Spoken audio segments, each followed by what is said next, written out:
உலகின் மிகவும் குளிரான ஒரு இடத்துல 2 பனிக்கும் நடுவுல ரத்தம் போல ஒரு அருவி கொட்டுதுன்னா நம்புவீங்களா? அது உண்மையிலேயே ரத்தமா? ஹலோ ஃப்ரெண்ட்ஸ், நான் உங்கள் மாறன். அண்டார்டிகால பிளட் ஃபால்ஸ்ன்ற ஒரு இடம் உலகத்திலே விசித்திரமான ஒரு இடமாக இருக்கு. 1911 பிரிட்டிஷ் ஆய்வாளர் தாமஸ் கிரிஃபித் டைலர் இந்த இடத்த கண்டுபிடிச்சிருக்காரு. அவர் ஒரு சில காட்சியெல்லாம் பார்த்து வியந்து போயிருக்காரு. அது என்ன காட்சினா, வெள்ளை பனிகளுக்கு நடுவே ரத்தம் போல சிவப்பு நிறத்துல தண்ணி போல ஒரு அருவி வந்திருக்கு. அப்புறம் அந்த காலத்துல நிறைய பேர் என்ன நினைச்சிருக்காங்க, இது உண்மையிலேயே ரத்தமா இல்லைன்னா எதனா சாபமான்னு நினைச்சு பயங்கரமா பயந்துருக்காங்க. ஏன்னா பனிக்கு நடுவே சிவப்பு நிறத்துல ஒரு தண்ணி ஒண்ணு வருதுன்னா அது யாருமே பார்த்துருக்க மாட்டாங்க. அப்பதான் புதுசா பாக்குறாங்க. பல ஆண்டுகள் ஆராய்ச்சி செஞ்சதுக்கு அப்புறம் சயின்டிஸ்ட்ல ஒரு ஆச்சரியமான ஒரு உண்மையை கண்டுபிடிச்சிருக்காங்க.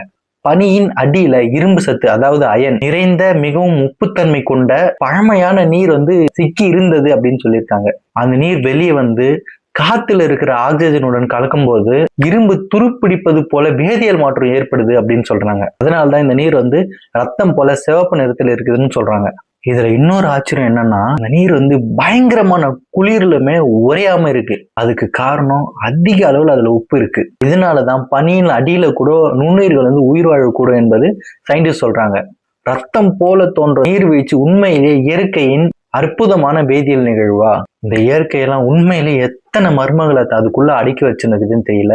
இந்த மாதிரி இன்ட்ரெஸ்டிங்கான வீடியோ பத்தி தெரிஞ்சுக்கணும்னா மறக்காம என்ன சப்ஸ்கிரைப் பண்ணி ஃபாலோ பண்ணிக்கோங்க.